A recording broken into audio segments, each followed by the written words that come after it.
yo, what up, Mr. Zoo Nation, aka Savage Armadillo Giraffe, and welcome to another episode of Deck Building Theory. Today we're going to be talking about Palworld and Palworld accessories. Alright, so we're about a couple of weeks away until like this game comes out, and I'm going to be real with you, I'm kind of sort of locked in. I'm not even going to hold you on it. With that being said, I actually thought about I was actually thinking about what decks do I actually want to attempt to build, and I also wanted to, a video after this, do a somewhat the deck analysis slash meta prediction, I guess. And I've been kind of thinking of how many decks that you can possibly make out of everything that, we have so far, right?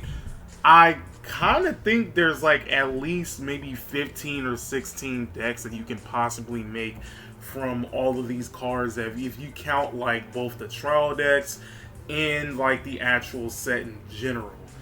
But I wanted to talk about in this video the decks that I kind of want to attempt to try out, right? So without further ado, I'm going to only go after 4.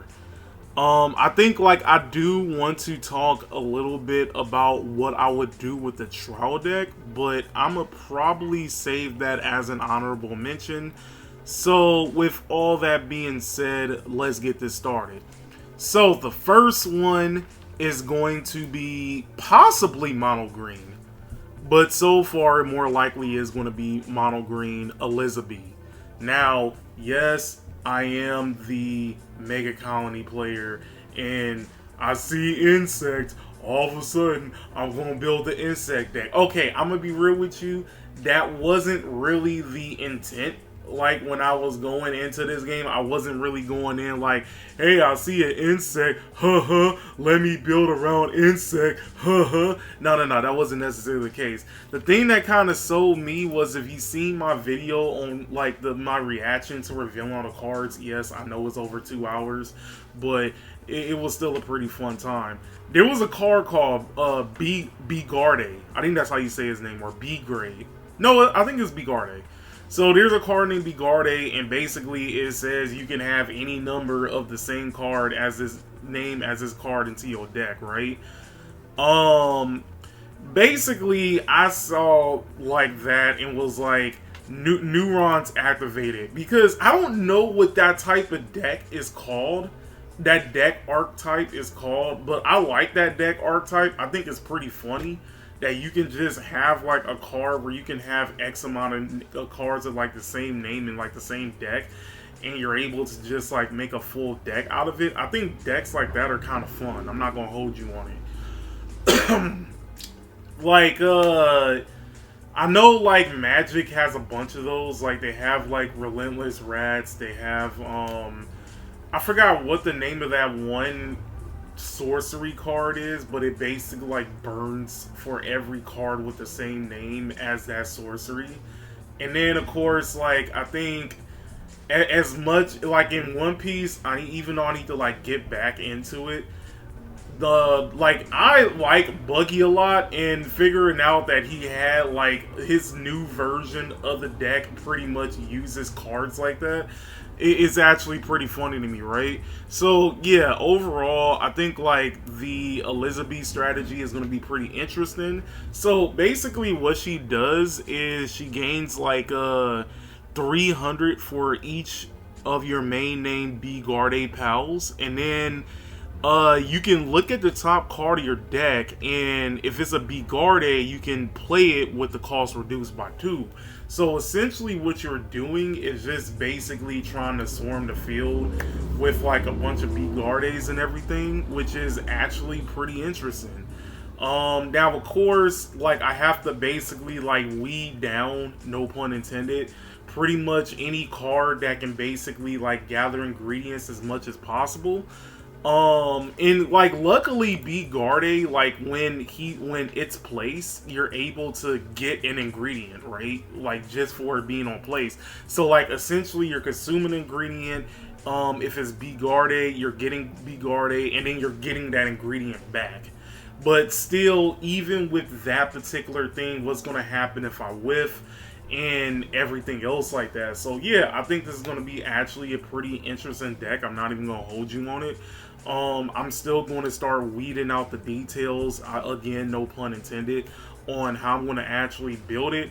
But I think I'm going to be leaning more towards, you know, I think 20 to 24 Bigardes I think is good enough. Like, luckily Bigarde is like a 3 cost, so you're able to play him on turn 1 if you're going second. You're able to play him on turn 2 if you're going first.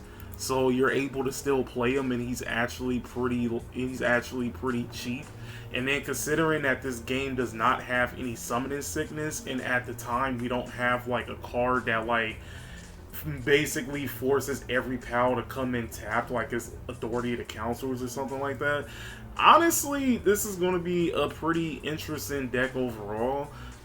Do I think it's going to be like a very good deck? Now that's kind of determined on like what's going to be part of the meta, but for sure I know for a fact that this is going to be a deck that I'm pretty much going to like look forward to building, because I think it's going to be like a lot of fun. Of course, there's also other cards that uses ingredients, and now the only thing that I'm trying to figure out is, do I make this a 2-color deck, or do I just keep this mono green? Because right now, the other lucky PAL that I'm thinking of making is Valet. Now, of course, like, Lylan is like, should be like the other obvious choice, but I think Valet is also a good choice too, because you're able to I know there's like some structures that are able to like make ingredients, and Valet allows you to discard a card to restand it, right? So I'm thinking, like, if I'm going to, like, the other cards that I should be putting in there is like stuff that I can, you know, take advantage of, like the structures. So you have like the structures like the breeding farm, you also have stuff like the ranch and everything, and then there's like the even no pals beyond sign that's kind of there for like a little like floodgate action and everything. But with all that being said, let's talk about number 2. Number 2 is going to be mono purple aristocrats. I'm going to guess that this is technically an aristocrats deck. Now, this is technically for waifu reasons, because it is using Catrice, and since Lavender is also a card in there, I kind of wanted to figure out a way to like make the 2 decks work. Now, Lavender doesn't really have that good of an effect. She just says on attack you may discard 1, and then you gain a life. So you basically like gain a life for basically like discarding a card, which could kind of come in clutch. I'm not even gonna hold you on it. But at the same time, Catrice is an overall pretty decent card too. So you butcher another PAL, she gains a 10k, 1,000 in a strike to end the turn, and then you can basically also revive stuff from the grave, because like when your PAL is butchered, choose up the 1 cost X normal PAL from your graveyard. Deployed in the rest state, where X is equal to the cost of that butcher PAL minus 1. So that's why I said this is kind of like a somewhat like aristocraties type engine, because obviously you're sacrificing your own shit in order to like make this deck work and everything. And then at the same time, I do like some of the cards that like purple has to offer, right? Like, for a prime example, I still think that like Wooden Wall is pretty much like the best structure out of this entire deck. Like, out of the entire lineup we have, like a structure so far, I think this is like the best one. Because not only it has taunt, which basically means your opponent is forced to attack it before it actually attacks you, you also draw a card when it gets destroyed, right? So you're actually able to get like a lot of good stuff that comes with black and everything.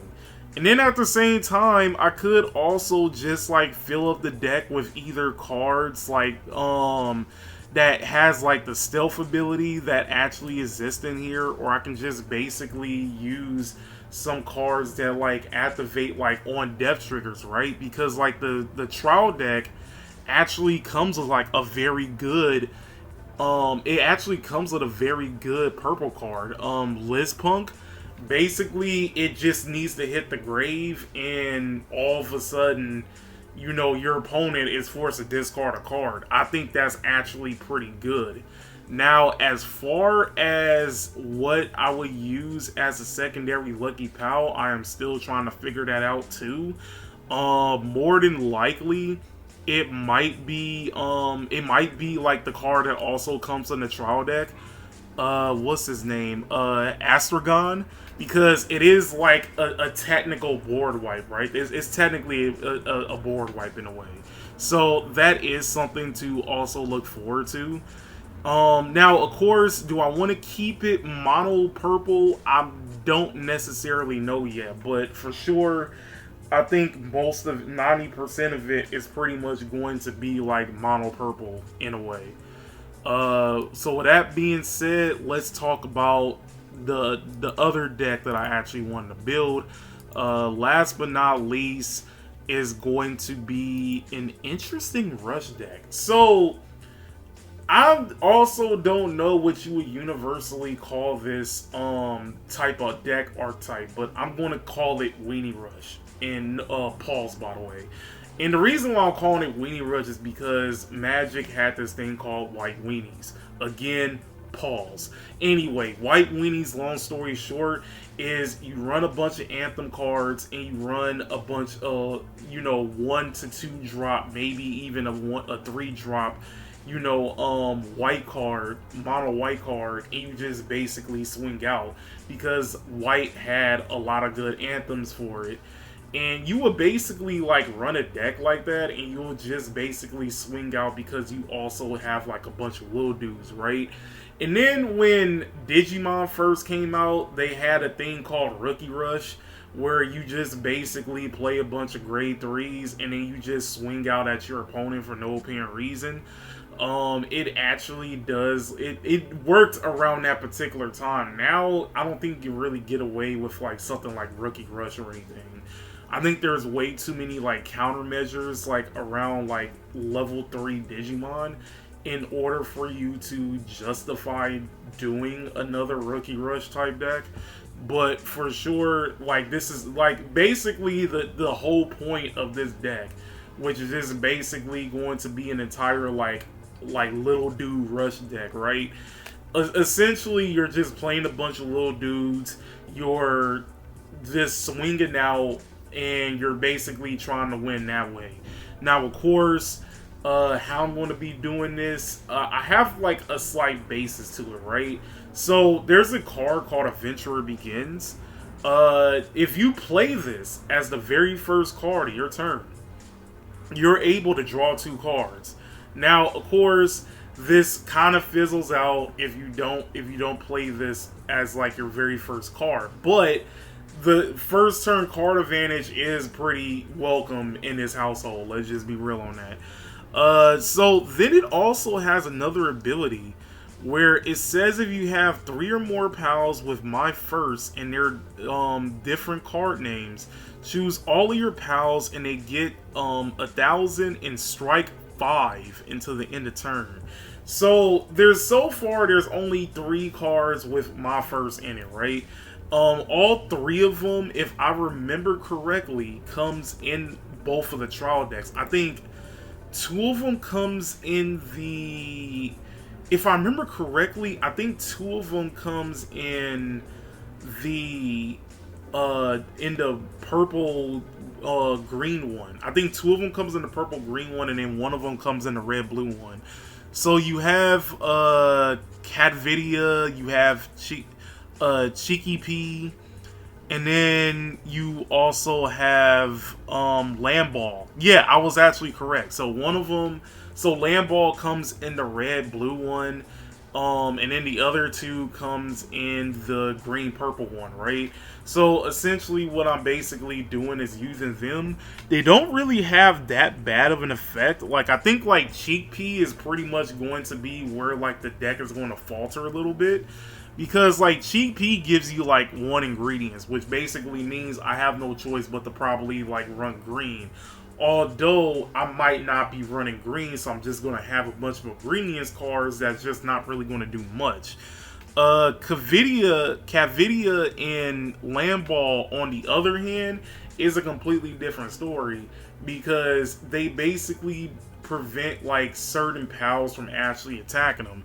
Lamball prevents any 4 or greater pals from attacking them.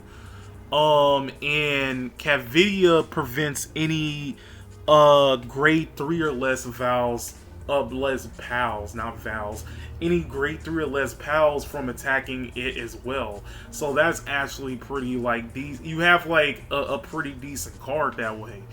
And then of course, like the reason why I don't really want to go green that much is because there's a card called Gobfin Ignis, and it's pretty much an anthem for any like red pals. Now, of course, they're like the first pals, they're obviously colorless, but let's be real, that's only gonna be 12 slots. You still have about like X amount of like cards to like really deal with, right? You have like what 38 more cards that you have to fill the deck up with, so obviously you're gonna need more than just like those like 12 pals, right? And then there's also Pin King, which pretty much states that all of your Pin Gullet cards gets 700 power. Now, of course, there's not that many Pin Gullet cards, but there is a card. There is a card that does exist within like blue that allows you to copy the name. It's called like Antique Dress. Like was it Antique Dresser or Antique Mirror? Oh, it was Antique Dresser. So Antique Dresser states that you discard a card from your hand, declare a card name, choose all of your cards, and they get that declare card name in addition until the end of the turn. So if you were to have something like any of your first pals, you can just basically declare that they're Pin Gullets, and they will get the buff that, you know, Pin King is actually like giving them and whatnot, which is actually pretty funny when you think about it. But then I also thought, like, hey, like, what am I going to do when my opponent has all of these like buff ass pals and stuff like that are like too powerful to like get through? That's when you have something like mounted machine gun, that basically, well, actually I need material for mounted machine guns, so maybe that's like a bad choice to actually do. But you do have something like pump action shotgun. Pump action shotgun basically states that you can choose all of your opponent's pals and do 1200 damage. Now, yes, this is a cost 7 gear, but it is technically a board wipe in a way. Now, of course, there's probably going to be some pals that will still basically, you know, survive, but again, you can just start swinging out for no apparent reason. I'm not even gonna hold you on it. But then there's like different ways that I can basically like go with this, right? So I can basically go like the red blue route, probably just start, you know, using all of the red cards that allows you to, you know, use something like pump action shotgun, or basically stuff that can, you know, board wipe and, you know, give you more leeway so you can just keep attacking with like your little dudes and everything. But, and then you also have like Pin Gullet rocket launcher too, right? So if you choose a card with Pin Gullet in his name, you can choose all of your opponent's pals, and they're dealt X damage, where X is like the card's power. So if you have a pal that's like, you know, 14 or 1500, you're going to be dealing 1500 to all of your opponent's pals. I think it's actually like pump action shotgun and Pin Gullet rocket launcher kind of sort of like makes like red blue like weenies, pause by the way, actually like work in like a weird way, if that makes any sense. So those are kind of like my 3 decks that I'm actually thinking of building. As far as trial deck goes, as my honorable mention, you know what? I'm not gonna lie. There's something that I kind of want to try out, and it's red green structure. So you're smashing the 2 decks, like the 2 trial decks into one, using the red portion of the first one and using the green portion of the second one. The reason why I think that this is going to be somewhat of a decent idea is because there are cards that exist that allows you to use both material and ingredients. And I think that, you know, having a deck like that, for a prime example, can actually like work in like this game's favor. I personally think and have a small theory that it should have been red, green, blue, purple as like the trial decks and everything, but that's just me. I don't necessarily know how a lot of other people feel about that, but considering that like there are cards that like uses material, other cards that uses, you know, ingredients, and then you have cards that uses both, I think it's definitely like worth checking out. Do I think it's gonna be a good deck? I highly doubt it. I think it's gonna be mid-tier at best, but we'll see. We'll cross that bridge when we get there. But for now. Oh, also, before I stop this, Dragon Tribal is probably going to be one of the best decks in the game, but we're going to save that for the other video. But with all that being said, I'm going to let y'all get out of here. For now, my name is Mr. Zoo Nation, aka Savage Armor Jones Giraffa, signing out.